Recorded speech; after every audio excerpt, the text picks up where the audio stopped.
Welcome to the Westminster Effects Doxology Podcast. We explore popular practices, songs, and ideas in the modern church world in the light of Sola Scriptura and Toto Scriptura. I'm Cody Fields, president of Westminster Effects. Go buy stuff for your guitar, westminstereffects.com. Join the discussion in the Westminster Effects Doxology Podcast Lounge. And you know the drill. Go subscribe and comment, Facebook and Instagram, and iTunes, not iTunes anymore, Apple Podcasts, or Spotify, or whatever, and help us beat those algorithms. So, we do not have one Lutheran John or one Bradley Cox, but in studio we do have Cory Truax. Yes. Host of the Cory Truax Show and elder at a Southern Baptist church, which I think is the most relevant to today. Exactly. So we're recording this one first. We're going to turn right around and then record our post-millennial project. Yes. Yeah. Take a shot. But this one is SBC centric. Yeah, right. You just went to the SBC. What was that, a week and a half, 2 weeks ago? 2 weeks ago. 2 weeks ago? New Orleans. In New Orleans. And tell us all about it. We'll start with, let me give you the menu. Here, 3 things, and then you tell me which one you want to start with. Yes. We, in every which way, as a convention of churches, about 12,000 voting members came to this one, almost 20,000 people in attendance, decided to make clear our position on the 2 roles that the church has. There's elders and there's deacons, and that qualified men serve as elders. We did that in various ways. 2, our sexual abuse task force came back to report with an almost finished project, but with a pretty serious question still left. Okay. And then we also re-elected the current president, Bart Barber. So of those, there was other things we did. Of course. But if you want to have those three headlines. Because as a Southern Baptist, you have to have 3 points. 3 points. I did that. Yeah. I was hoping you'd notice. I was hoping everyone would notice 3 points. I almost came in here and alliterated those, by the way, but chose not to. Yeah. So of those 3, which ones? Been, oh man, you got. I think you do all S's, right? Okay. Selecting a president. I like it. Sexual abuse. Okay. And sex of elders. Yeah. There you go. Well done on the fly, Cody Fields. Yeah. We're not SBC here at Resurrection Church, right. but obviously SBC adjacent because everyone has friends in the SBC, which I think Ferenc Zinli across the pond in Hungary, who is not in the inside baseball stuff. Like one of his Inquisition question was, why is this SBC stuff so important? Great question, actually. So most churches in the United States run in denominational circles. So they are hierarchical and top-down, not unlike how we think about Catholic settings. Sure. So you're seeing that as a mess right now in the United Methodists as more and more churches peel off. Yep. You have a question about who owns this building. Right. The actual resources and property here, who does it belong to? And for most denominations in the United States, that answer is a national entity. A national or state entity owns it, and they'll direct which pastor goes to which church. They'll direct a ton from the top down. The Southern Baptist Convention is important for 2 reasons. One, it is the largest of all of the organized church movements in the United States. It's not particularly close. The Southern Baptist Convention is going to have the most people in attendance on Sunday morning. So you're getting a measure of the plurality of churches in the country. Where do they stand? What are they learning? What's the theology of the plurality of churches? And then 2, because we are distinct. It's a hodgepodge of hard to manage churches that run their own stuff. We're from the bottom up. We run our own thing. We own our own property. We decide who our pastors are, but then we try to partner together for ministry. And so the last part of that for our friend over in what country? Hungary, if I recall correctly. The land of Viktor Orban, I believe. Over in Hungary, we are the largest mission sending agency in the Western world. I believe there's now a South Korean or Japanese group that overtook us. For sending missionaries around the world. Great. But I thank you. Amen. Yeah. Awesome. Yeah. Not going to complain about that. The Southern Baptist Convention has a rule: 50% plus one of our dollars must go to missions. Of all the dollars we bring in. And so we are sending missionaries all over the world. So that's why I think the Southern Baptist Convention is a big deal and makes a lot of news. Yeah. Now, before the Presbyterians freak out, before all y'all have aneurysms, we understand you're not fully top down. Yes. Calm down. Agreed. So move with that caveat. We understand you have a different polity than Episcopalian or whatever. However, there's still some kind of governance that does reach into the local church to some extent, and I'm sympathetic to it. Yeah, honestly, and even particularly with bringing up pastors on heresy charges and stuff like that. I think that is something worth considering, but that's not how the Southern Baptist Convention operates, right? Which professional transition, which is how you get into the whole women in ministry thing. Yes.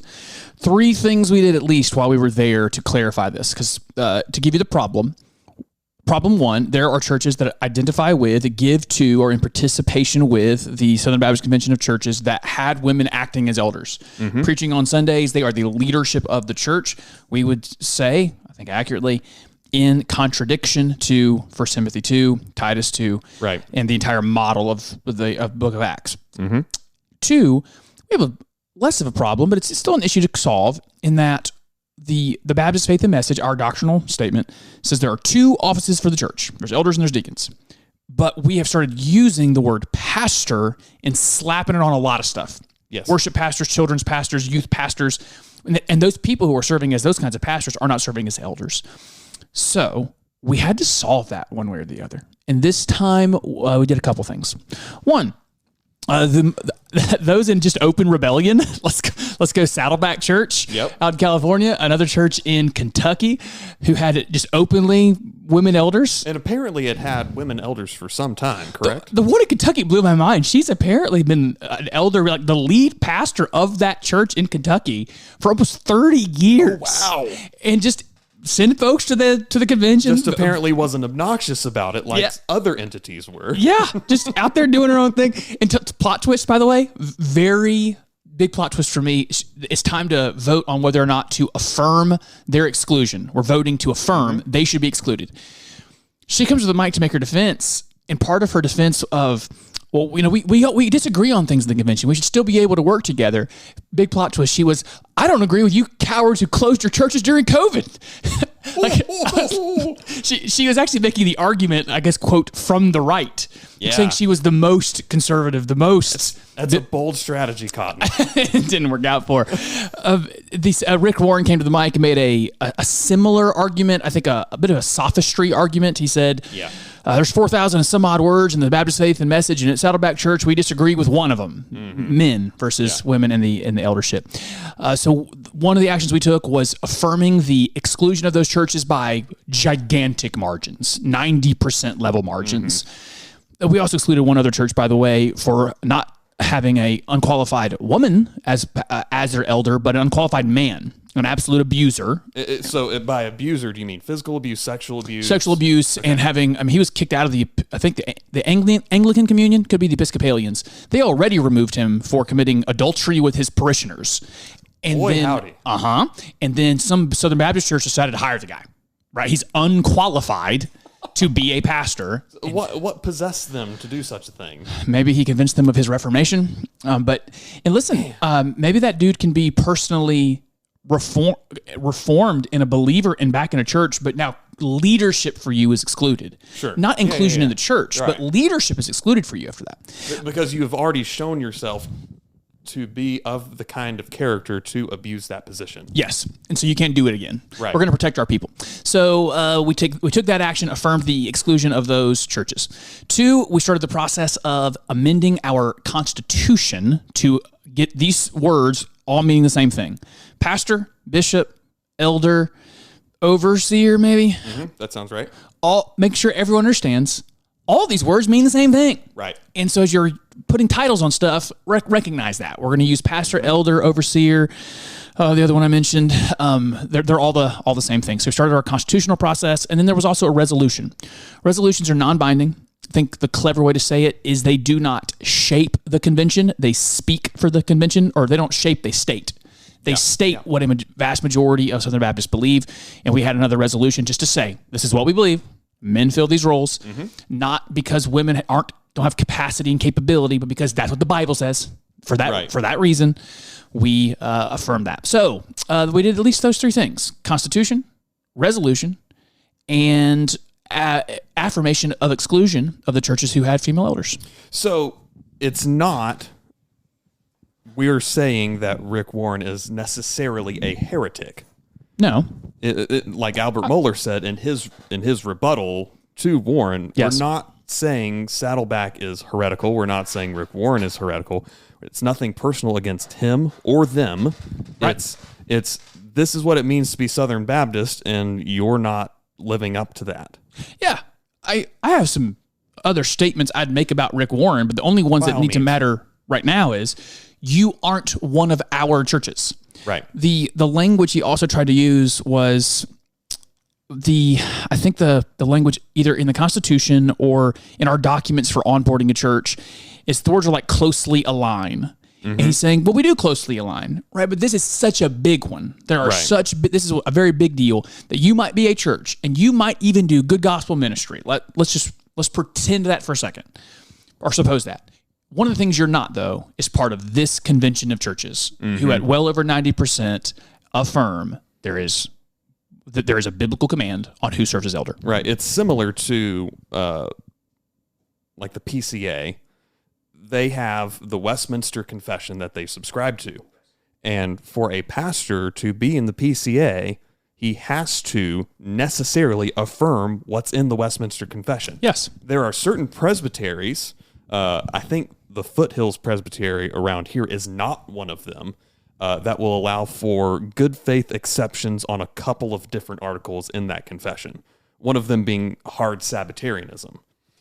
Within the Westminster Confession. And I think the upstate presbytery does not allow for that. Like if you're going to be a pastor in this presbytery, they're saying, no, you have to subscribe to the whole thing full stop. And good for them. And there is safety and boundary around these things. Right. So you don't have to agree. That just means you're not PCA. Yeah. You can still be a believer. Right. But we're putting boundaries and definitions around what it means to be a part of these churches. There are some downstream effects to that. For example, we have those overseas churches that we're planting through missions. Mm-hmm. We have North American churches. Do we want to be multiplying ourselves that a group of people that don't hold to our doctrine? Right. We're going to want to multiply what the Lord has given to what we call Southern Baptists. They're trying to rebrand as Great Commission Baptists. We want to multiply ourselves, not some other divergent thing. And so we have to expel divergent things so as to not recreate them. Right. And there's something to be said about the downstream effects of women in the pastorate and things like that, other than the scriptural argument of God says it, ergo obey. Amen. That's good enough. Amen. But there are downstream effects. I've heard Doug Wilson say there were women in pulpits before they were in fighter jet cockpits. Yeah. So, right. It was the church that went first. That went first, and saying people like Amy Semple McPherson with the founding of Pentecostalism. Yeah. That's not to say that Pentecostals are heretics or anything like that, but it was those kinds of groups roughly 100 years ago that directly led to women being in combat roles, which scripturally is very problematic. We are going to cover this, I'm sure, on our post-millennial discussion more, but how about that transition? Almost always the church in a given setting, in a locality, started getting something wrong, and so the other realms of authority, either family or governments, filled in something. Right. So when the church started getting wrong gender roles, it opens the door for the other institutions to do it. Right. All the stuff that you see wrong around you, this is getting to our post-millennial, I'm going to bring it back to SBC. Yes. The church failed first, almost every time. I guess you can't think of one where we didn't fail first. And then the secular culture around it filled it in with whatever values they had. Yeah, that's true. That's very true. And you can go education. You can even go athletics. Yes. Whatever. Name something. If something's gone wrong, particularly because we were in a Christianized society before, the things that are wrong ultimately are failures of the church first. Yeah. Where we didn't speak clearly into it to begin with. There's a giant welfare. I'm going to stop. It's my last sentence. There's a giant welfare system because churches stopped training fathers and husbands to do what they were supposed to do, and churches didn't do a great job of even helping their own members. Yep. And so the government comes along and says, "I'll do it. Yep. We'll do that. Yep. We'll do that. Well, you're not supposed to. It doesn't matter. Well, you're not doing it. Yeah. So then the government does its thing. So down in New Orleans, in the hottest city I've ever been to, by the way. It's horrific. I have been to Louisiana once, and the humidity is enough to make a sandwich out of. Bro, we were driving in. It's probably about 10 p.m., just getting in for the first time. We drove over whatever the lake that is, and I start hearing pop, pop, pop, pop, pop, pop. It sounds like hail. Why is it hailing? Or is this like heavy rain? And it starts to get all over the windshield. We have driven through a swarm of swamp things, swamp bugs. We get out of the car, and it's one of the most disgusting things. We committed bugicide. Yeah. Some kind of we killed them in mass going across this body of water. It's that kind of heat. There's over the water. It was gross. So now Beechwood Church will be tried and expelled from the SBC for crimes against insects. Insects, yeah. We were literally an insecticide SUV just driving through it. So we settled that, and in Indianapolis next year, we will vote again on that constitutional amendment and I think settle this. It's going to take time for churches that named their people they shouldn't name pastors to change those titles. But I don't consider those people to be in poor fellowship. They use the wrong word. It's going to take some time to undo that confusion. Right. Anyway, I won't go there. So, all right. So we have the women in ministry thing. Mm-hmm. Rick, let's drill down on Rick Warren. Yes. Briefly. He embarrassed himself. Yeah. Did he not? Yeah. Those were really bad arguments. I think I used the word sophistry earlier. Yeah. To the extent that there would have been many better people in the room to represent the argument he was trying to make. I could have made that argument better. Yes. As someone who does not hold that position. Yeah. The room was already biased against him, but there was no humility in him, which made it even harder. He came with hubris. Right. Which is nothing new for him recently. Sure. He can't, but it's the guy who comes into the basketball gym with all the right gear, and he's got swagger. Yep. And then he clangs the layups. Yep. You clang. He shoots a 3 and it goes over the backboard. But man, we're not playing football. he looks the part. Yeah. He's got the swagger. He's got the walk. And he came in with hubris to that microphone, even complaining very pettily, because Albert Mohler, the president of Southern Baptist Seminary in Louisville, Kentucky, he had been tapped to respond to the female pastor of that church in Kentucky. Mm-hmm. I wonder why, because he's in Kentucky, not far from her. And he got to respond to her arguments. And one of the first things Rick Warren says when he gets to the mic is, "I don't know why Al gets to speak twice." Yeah. Is your ego that fragile? Yeah. Well, Al Mohler gets to speak for 6 minutes, and I only got to speak for 3. That's embarrassing to start. This is akin to the argument of two kids being in a backseat and one says, "She's breathing my air." It was a bad look for Warren, and I hate that for him in his latter years. He's not even an elder at Saddleback anymore. Mm-hmm. He's been replaced. He's retired completely, right? He's doing other stuff. There was no reason to try to fight this battle, but he did, and he did it poorly. He did it without grace. And I don't want to say anything more negative about him. I think I'm going to spend eternity with that guy. I do. Sure. I just think he just went off the rails here at the end of his life. And compare that to Mohler's response. One, he did it without notes. Yes. Which, I mean, if you have somebody who can speak that clearly and that succinctly within his allotted time and not getting his mic cut off like Warren did, you're going to have my respect. Also, that's part of doing the briefing every day for that long. Yes, you get a lot of practice. It's a lot of reps in. And in particular, to say a kind word to Mohler, I can't tell you how hard that environment is. Mm-hmm. It's a room of maybe 12,000 voters, but 15,000 humans. There's a terrible echo. Mm-hmm. You're hearing your voice echo back to you. You think you have to yell because, it's a room of 20,000 people. Right. And you feel like you need to yell. But you are on a microphone. But you're on a mic. You actually, through the power of amplification, you could actually talk like this and everyone hears you. Yeah. And so it's a hard environment to just stay as steady as he did. And he did a great job. Yeah. I'm glad he's on our team. Did. And he looked good doing it. Yeah. Like that 18-piece suit or whatever. Yes. Like he always wears. They asked, back to Mr. Ferenc. How do you say his name? Ferenc Zinley. Ferenc's question earlier. It's another reason why the Southern Baptist Convention is so important. Our 6 seminaries are very likely to produce the pastors that will pastor the plurality of Christians in the United States for the next 100 and some odd years. Right. And so guys like Moeller matter a ton. The guys who run these seminaries matter a ton because the guys who run the seminaries hire the professors, and the professors shape the people who are going to pastor your grandkids. Yes. And so let's be very careful about who they are. And it's great to have Moeller on the team. Yes, absolutely. All right, so let's move to the sexual abuse report. Very quick one on that. Yep. I thought they did a great job. It's actually being headed up by Marshall Blaylock. He's First Baptist Charleston's pastor. The guy who did a great job in the community after that terrible shooting at Mother Emanuel. This part is already done. What you're about to hear is completed. They're going to launch a website here very soon where you can type in someone's name, social security number, and find out if any of these three things are true of them. That they have had a conviction for sexual abuse of some sort. No complaints about that. That's a criminal court has convicted. Right.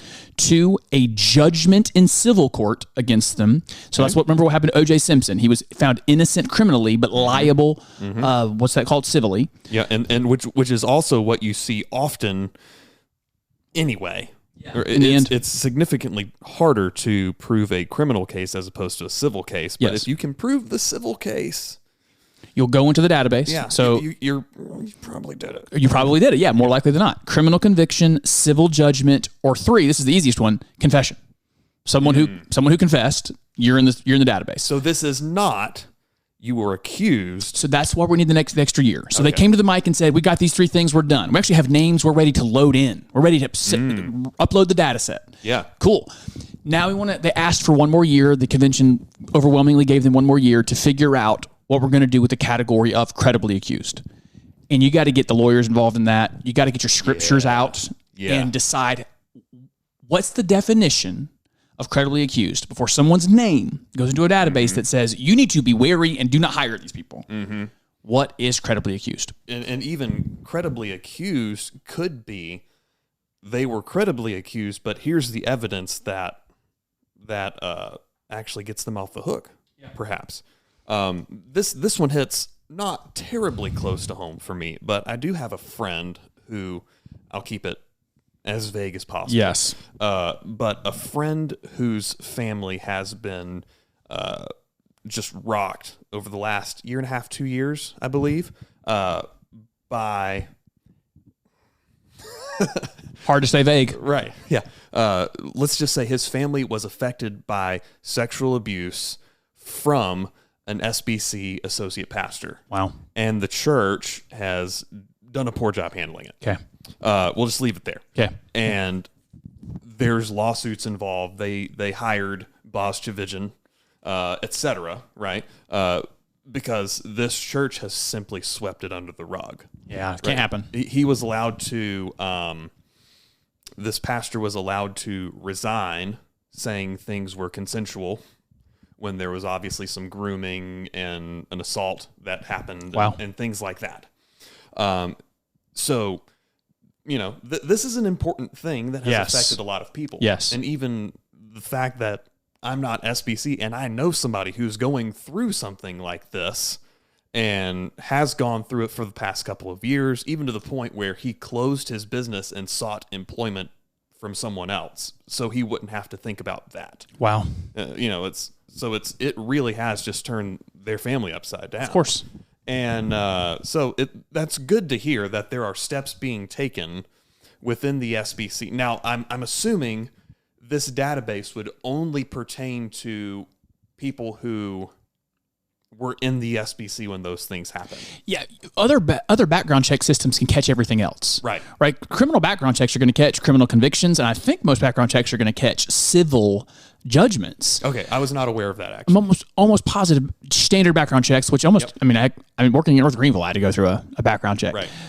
This is you cannot be laundered through Southern Baptist churches. Right. Right. So this is, I saw recently in public schools are having this problem where a public school employee will do something with a child or a teenager and they'll just move districts, right? Yep. We can't be as bad as the public school system.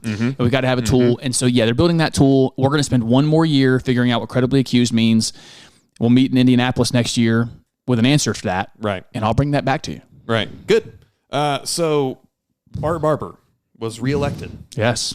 Clearly this means that the SBC has gone woke. That saddens me so much that was Right. part of it. So he was reelected. I think the votes for were approximately 65. It was about 65-35. Yeah. So it's not like Mike Stone, his opposition, had no support. No. That is a good amount of support. That's significant. Right. And it's not like the issues that Mike Stone has been raising are irrelevant. Right. But is Bart Barber a liberal? No. Not even Not even a little bit. Like, go watch the guy on his Dateline, not Dateline, 2020. His 2020 interview. He comported himself very well. So well. Listen, I want to be careful here in my tone too, because 35% of those messengers are brothers and some sisters who have a valid point of view, who I still want to partner with, and I don't want them to go anywhere. Right. I want them to stay part of the team. And honestly, like, I would probably more so agree with their point of view generally. Sure. Right. They tend to be very hard against any kind of wokeism. Good. Yes. Of course, Bart Barber is too. He's just not hard against it in the way that you like. Yes. Position versus disposition. Right. A lot of those people tend toward the more reformed camps, which I'm. Yes, Founders Ministries, places like that. Yeah. And I've met Tom Askell before at G3. He was all over this convention. Yeah, and great guy. Like, he is willing to fight though, if he feels the need to, which some people don't appreciate in the slightest. Like, and I would even put me sometimes there. Yeah, I am often. I'm not saying that Tom Askell always picks the right fights. Sure. But he is willing to fight. I kind of see him as. And it makes sense because they're both in Florida, kind of a Southern Baptist Ron DeSantis. Yeah. He's not fighting all the time, but he does pick battles to fight. So I listened to Tom Askell, so important. I want him around. I want his voice prominent. I want those that he disciples to continue to be significant in this convention. And at the same time, did you hear me say and, not but? And at the same time.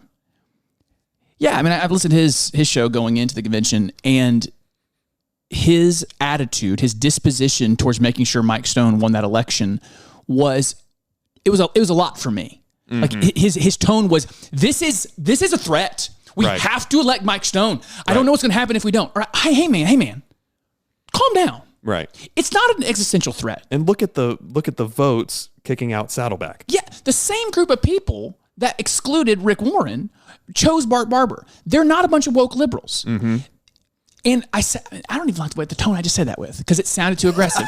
It's one to an elder, a man much smarter, knows more than me. Right. Tom Askell deserves way more than my regard and respect. But there is a certain, that's what I'm finding in the bridge building I want to do, is there's a group of people, a lot online, who their positions are almost always correct, and I probably align with them more. Right. And their disposition is so cantankerous and so panicked that I want to just get in a room with them and say, "God, you're not at threat. We're not at risk for the liberal drift you think we are." Right.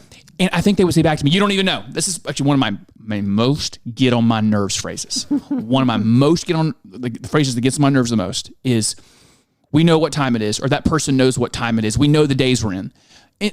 There's even the guy who nominated Stone said that. Mike Stone knows what time it is, because there's a Gnosticism to it.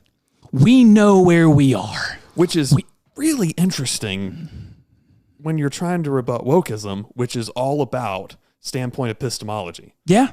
Yeah, it is. Yeah. Because I am who I am, my view is valid. Yeah. There's a thing they're implying about people like me saying, "Cory, you don't get it. You don't see it. You don't see what we see." Yeah. Well, guys, I'm paying attention. Yeah. You're probably paying more attention than I am, but I'm also sensitive to unorthodoxy. I'm very sensitive to it. And so they try to sell, and I don't want to denigrate. I want to say back to them, I'm just asking you to bring it down. I don't think you're under the threat you think you're under. Right. How much of this disposition, as you put it, do you think owes itself to the critical race theory as a useful tool kind of Yeah. What was that resolution? 1819? It was it was Resolution 9, and it happened in 2018 in Birmingham, Alabama. Yep. I was there. Yep. And so There, if you propose that same resolution today, it would get shot down. Agreed. So quickly. Yes. Probably by the same margins as Saddleback getting kicked out. Agreed. There was more information. And again, resolutions, I said earlier, they're non-binding. They tend to try to state what the convention thinks, not shape what the convention thinks. Mm-hmm. I remember that time in particular. We were running out of time. I think it was the last day. Someone even proposed from the floor, let's just vote on like resolutions 8 through 13 as a bulk. And I remember, let's get this done. Someone from Founders came to a mic, it might have been Askell, and said, can we pull out resolution 9? Let's just pull that one out. Right. And I think they did, if I recall, and then like really fast, we voted on the other resolutions. Like if there would have been time to think through that and making points, I think it could have gone differently. But that's in part this group too. I want to be gentle how I say this. Often my disposition is towards the future, and their disposition is towards the past. Okay. So Tom Buck continues to come back to conventions and want to adjudicate publicly something that happened to his wife. There's a lot of he said, she said stuff. I don't know what happened with Tom Buck's wife and how those trustees handled it, but he really wants to talk about it every chance he gets. And he wants to get justice for something that happened in the past. Mm-hmm. I love these guys, but there are some guys who are obsessed with Resolution 9 in Birmingham, and they want to keep going back to do that. And he may even be correct. They might be, sure. In probably so. Even in the desire to have justice adjudicated, right? And even you could even probably make a case that he's correct in how he's doing it, technically. But there's also a strategy versus tactics thing to consider. When a lot of us are asking, what's the convention and the health of the church going to be like in 40 and 50 years and 100 years and 200 years? And you're the people who tend to always want to talk about other wrongs that have happened to you. I'm not saying you're wrong. I'm just saying people aren't interested in it. Mm-hmm. There's a certain aversion to that. Like, I don't want to rejudicate that. I don't want to do that. I want to talk about the future. I want to talk about what's coming up. And so that group, that's what I want to say is we need you desperately. Like we need you are good guardrails. Yes. And we're not at the threat you think we are. And if you could think about the future and just find a way to forgive, even if you haven't gotten the apology you wanted, if you didn't get the resolution you wanted, just go ahead and move on, because we got stuff to do, man. Yeah. We got important stuff. So before we go to the Inquisition, we keep hitting on the ratios of these votes. Yeah. Right. So roughly 65-35 for Bart Barber. I think it was 88 and some change to remove Saddleback from fellowship, and then 11 and some change to keep them. Yes. I did see a couple of comments of that 11% has some explaining to do. Yeah. And I sympathize with that. However, within that 11+%, you're going to have different reasoning for that. Yes, that's right. And I would venture to guess the majority of those people would still agree with the Baptist faith and message. Agreed. On called men being pastors. The other half, which puts you at like 5 or 6%, are actually egalitarians in the SBC. I think you nailed it.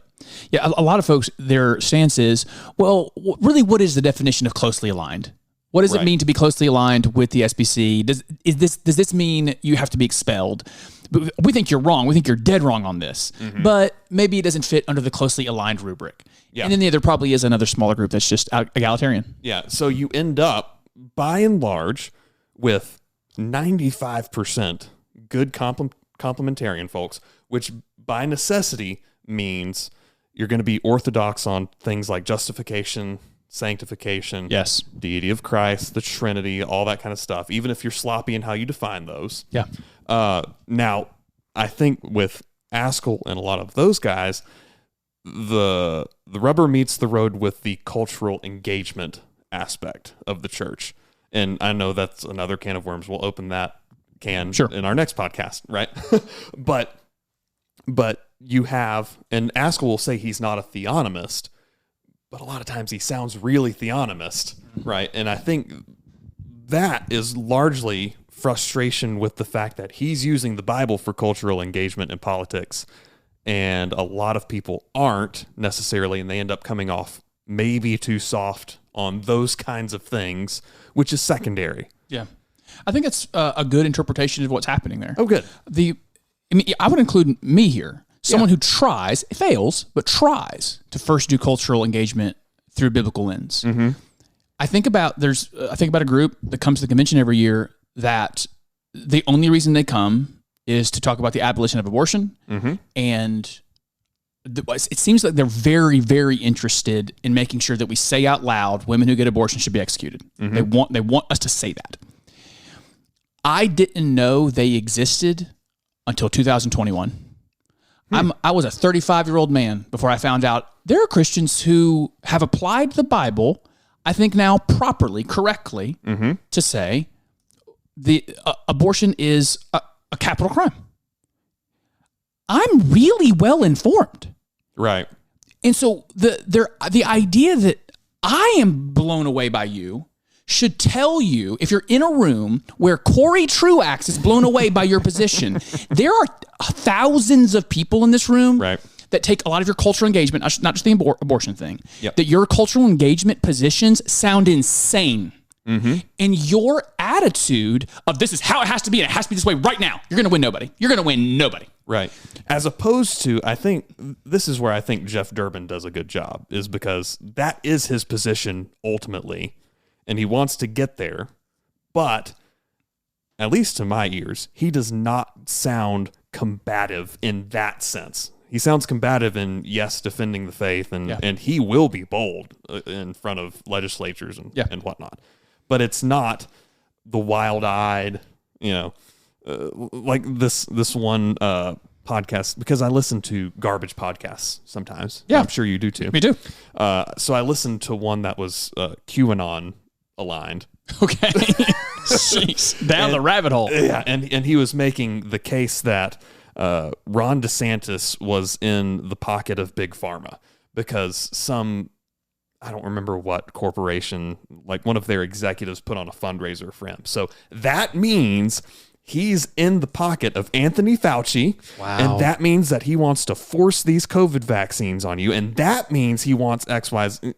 Right. Good gosh. Where you just, it was just extrapolations of things that weren't there in the first place. But also the way he put it, like, I've made a statement and my statement is my argument. Yes. That does not work. No, there's a lot. I noticed that a lot. Usually folks that I think they would think of themselves as to my right, either theologically or politically. Which is hard to do. It's hard to get to my right, but they make assertions and they're done. Yeah. I've made my assertion. All right, well, you're going to need to support that with some stuff. Right. Back to your core point. There is that group of people that, again, I love and want as part of the convention, and their problem on the cultural engagement thing is that we may believe some of the same things, but won't say them with the fervor they want. Right. There's some lather they want when you agree with them, and I'm not going to give it to them. And then sometimes they just haven't won the argument yet. You have not won the argument yet for how you want to do cultural engagement. You might be right, but you got to find a way to be winsome enough to win some people over. Right. You haven't done it. Right.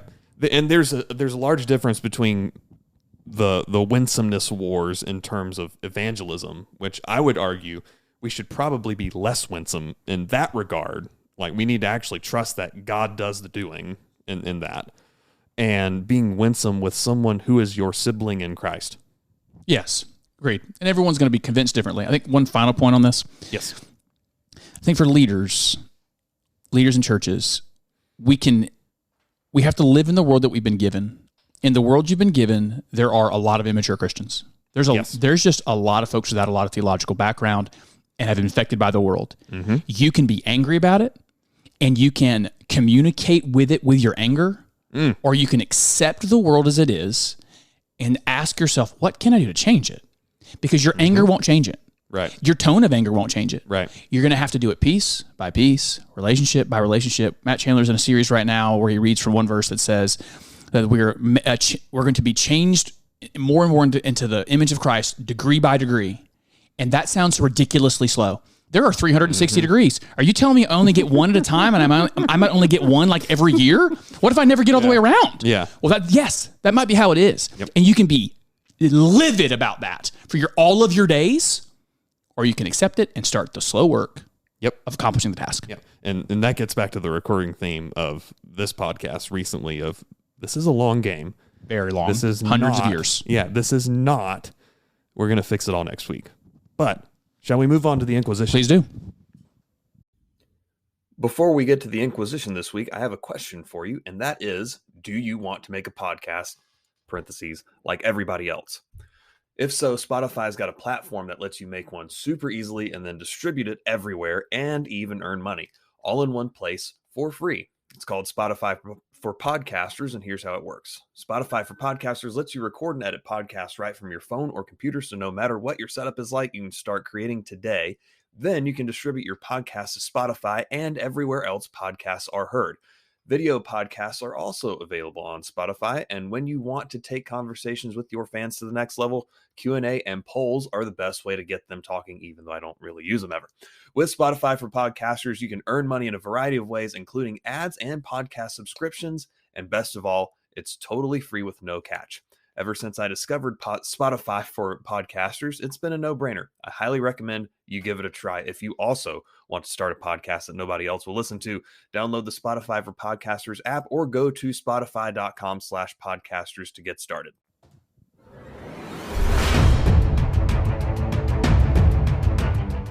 And this is the Inquisition, where you throw us questions and we answer them on the fly. And as always, the way you submit those questions is via a weekly post in the Westminster Effects Doxology Podcast Lounge. And as is tradition, we start with Cory. Wait, no. So we start with his name is. I thought you were introducing me again. We always start with the same gentleman. Yes, Brian Morris. Brian Morris. So all of these are SBC related. I'll go fast. And he asks, is the issue of closed communion being in the Baptist faith and message as big of an issue as some are making it? If so, how do you propose to fix it? He says, if explanation is needed, some have said that the Baptist faith and message advocates for closed communion, and we aren't kicking people out for that like we have with the role of pastor. Two-part answer to that. One, the Baptist Faith and Message has a section on the ordinances, baptism and the Lord's Supper, and the way it's written, if I recall, the Lord's Supper is administered to members of the church. That's the phrase, members of the church. And I think some of us, like a Beechwood church, would interpret that as members of the global church. So that's someone who's been baptized, because you can't be a member if you haven't been baptized, and you are in membership in some church. So if you're visiting us from another church, then please practice communion with us. If you're not the member of a church, then don't. So that is our position. The Southern Baptist Convention position is closed communion. Those who have been baptized and members of the church should practice in the Lord's Supper. Right. So in terms of ecumenism, what do you do with Presbyterians who have been? Let's not think about Presbyterians who started life in the SBC, got baptized as a 12-year-old, and then their convictions changed later to being paedo-communion. Like, they've been believers baptized. We cannot argue against that particular person's baptism, so excluding him. So someone who is raised PCA, OPC, etc., baptized as a 3-month-old, for all intents and purposes, you affirm, yes, that is a Christian. Now what? I include them. We actually have that. I would too. We actually have that situation at our church. Okay. Someone who grew up Presbyterian and wrestled with whether or not to get baptized as an adult. Yeah. For lots of, I'm going to have that as a very open conscience situation. Right. And every eldership is going to be different. But I would say to that person, you're not in need of a second baptism, and you can be included in communion. And if you have the conviction that you are convicted, I need to be baptized. Right. My thinking is, I think we would do that. We would baptize and then still be included in communion. And we have as well. Sorry, Presbyterians. Yeah. But that's one thing that does bother me. I heard a podcast a couple weeks ago talking about little c Catholicity, and this Presbyterian was saying, a lot of churches in the United States would not permit me to take communion because I was baptized as a baby. even though they would affirm that I'm a Christian, we're going to spend eternity together, they wouldn't allow me to take communion. And I think that's something that we Credo Baptists should probably spend some more time thinking about. Definitely would include that person. I mean, they have been through baptism. It's not the baptism that I think is proper theologically. I would include them. But the other part of Brian Morris's question, I think the space between open and closed communion is so close, but the space between male and female elders is a chasm. Yeah. And we have to take action on the chasm. And as we only meet once a year, there might be a time in the next 5-6 years that we start really talking about close communion. Brother, I'll tell you this, Mr. Morris, I bet you could ask 1 million Southern Baptist church members what closed communion is. 1,000 of them have a definition. Yeah. So whereas the difference between men and women, despite the confusion of our age, 1 million out of 1 million have an understanding of what men and women are. And so that's why we had to deal with this. Yep. So Drew Medin asks, if every denomination had a football team, who would go to the Super Bowl and who would win? It's hard not to argue that the Baptists would be at least in the game. Right. We're heavily in the South. They, at the very least, are being the most popular. They're probably akin to the Cowboys. Yes. And you're welcome for that. Thank you. Beyond that, I've always seen Lutheran men as particularly rough. Like, I think of Lutheran men. Yeah. Like, I could see the Lutherans making it. Maybe we boil this down to what denominations play what positions. Okay. So your Lutherans are going to be your linemen. Linemen, absolutely the case.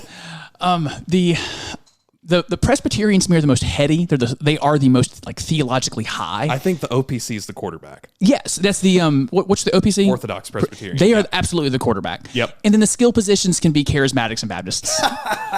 The charismatics are absolutely the wide receivers. Actually, the charismatics play the offense skill positions. The entire defense is Baptist. Because that's our thing. Is we are defending against all the drift all the time. Yep. So we're on defense. That is good question. That's glorious. It reminds me of my favorite eschatological joke about the different eschatologies being football teams. Of the postmillennialist, their team is, they have faith in the coach and the playbook, and they're playing the game and they expect to win. Yes. The amillennialist, they have faith in the coach and the playbook, but ultimately they think they're going to have a 500 season. Okay. The premillennialist has faith in the coach and the playbook, but they're pretty convinced they're not going to make it past the 50-yard line. And the dispensationalist team huddles in the end zone, waiting for a helicopter ride out of the stadium, at which point mass chaos breaks out of the stadium. This is awesome. That's a fantastic one. I'm using that. Yes. Love You're it. welcome for that. All right. Last question from Nathan Presswood, specifically for you and not SBC related. He says, one, he's enjoying the new format of your show. Thank you. So check that out, Cory Truax Show. It's, as you say, you have a weird name. It's not Easy hard to find. Yeah. So enjoys the new format. What's the name of that new intro song? Oh, bro, I will find it for you. This is what I did. I went to YouTube. I typed in the search bar, unlicensed rock. Like, I just wanted to find something I could use and no one sue me over it. Yes. And I just started listening to one, I think the first video. It was like 3 hours of music. And I just started listening. That one came up maybe 10 minutes in, and I was like, that's it. Yep. It has a little dip in it. It's about a 15-second dip at the start. That's where I do my preview. It's got a good guitar riff in there. That's my song. There you go. So it is unlicensed rock music on YouTube, and I will see if I can find a name for you. That's fantastic. Well, that'll do it for this particular podcast. As you're listening, in a couple of days, we'll drop the Culture with Cody and Cory podcast, or Cory and Cody, however you like to Go alphabetical, Cody and Cory. Yeah, fair enough. Alphabetically. We will also be dropping that here shortly. So, I forgot to hit that thing. That's why we can't have nice things, is I forget to cue up music. But, till next time, love God, love your neighbor, go make some music. We'll see you next time.